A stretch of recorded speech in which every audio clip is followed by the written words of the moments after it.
everyone, this is Kelly from Appalachian Wildlife Refuge. I'm here with your Tuesday Tales, and be sure to follow us on any or all of our social media platforms to get updates daily on our animals and our care in our North Carolina facility.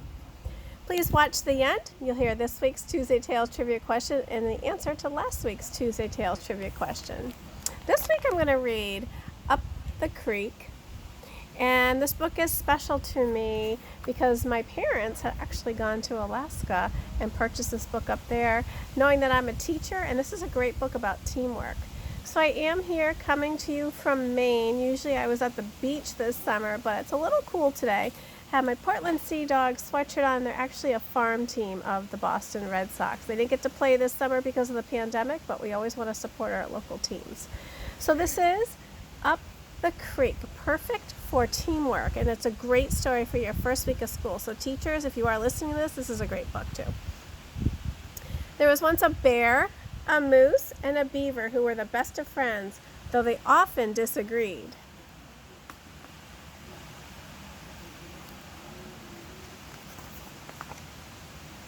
One sunny day, the bear, the moose, and the beaver decided to go canoeing.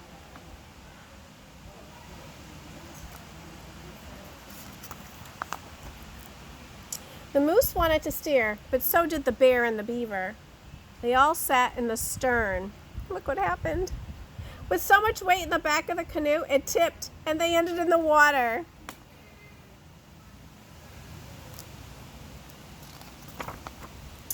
So they played eeny, meeny, miny, moe, and it was decided that the moose would steer. They all settled back into the canoe and began to paddle. Catch a tiger by the toe. If he hollers, let him go. Eeny, meeny, miny, moe. The bear insisted on paddling port side, but the beaver and the moose also preferred the left. With everyone paddling on the same side, they end up traveling around in circles.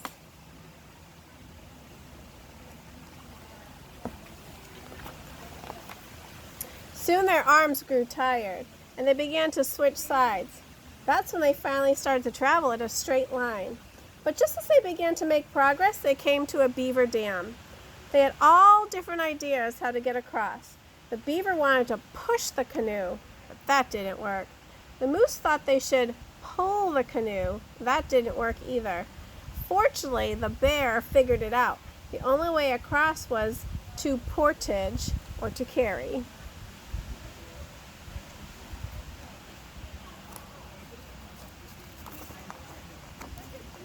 Back in the water, the bear, the moose, and the beaver settled into a rhythm and started to really enjoy paddling along the river. Stop splashing. Keep paddling. I'm hungry.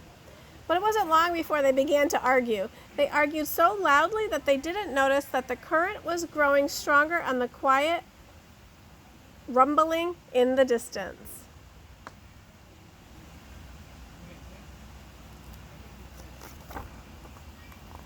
Until it was too late. The river had turned into white water rapids. Ah!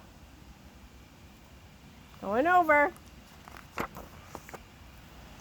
Thrown sideways, underwater, through the air and everywhere, the bear, the moose, and the beaver held on for their lives.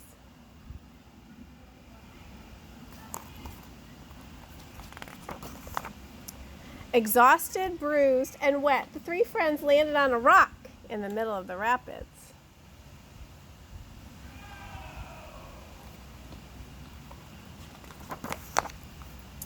The moose wanted to burn the canoe to signal a fire. The bear wanted to throw the beaver ashore to get some help. The beaver figured swimming to shore would be safer. They argued over whose plan was best well into the night.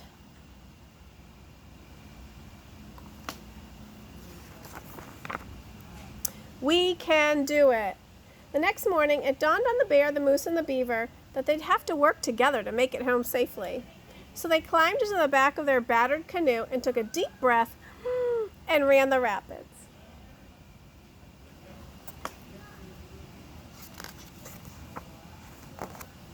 They twisted, leaped, crashed, and blasted through the water. The rapids were fierce, but with the bear's powerful strokes, the moose's steady hoof, and the beaver's clever commands, they set a true, clear course.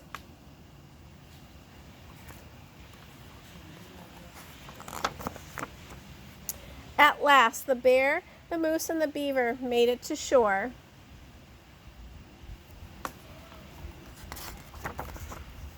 After a much-needed nap, the bear, the moose, and the beaver worked together to repair the canoe paddles, catch some fish, and cook lunch. But before they tucked into their meal, they all gave thanks for the wildest adventure they had ever had.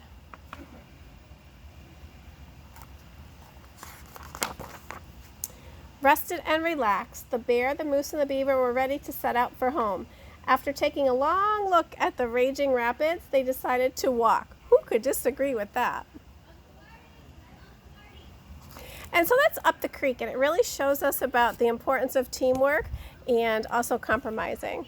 So last week's Tuesday Tales trivia question was, how many calls came into Appalachian Wildlife Refuge in June of this year, 2020? If you guessed 401, you are correct. And so this week's Tuesday Tales trivia question goes along with that. So of those 401 calls that came in, we were able to help many of those wildlife animals. But some of them, since we don't treat them, had to go to other facilities. So I would love for you to guess and comment below. How many animals did we transfer to other facilities to take care of that wildlife? We're not licensed for every single kind of wildlife, only certain kinds. So if those do come to our hotline, we still get them, and then we take them to the proper facility. So once again, how many of those animals that came in through those 401 calls did we transport to another facility? So tune in next week for the answer and another question and another Tuesday Tales. Have a great week, and many of you might be having your first week of school virtually this week. Just remember, we can do hard things. I'm a teacher. It's going to be hard, but we're going to do it. So good luck to everybody.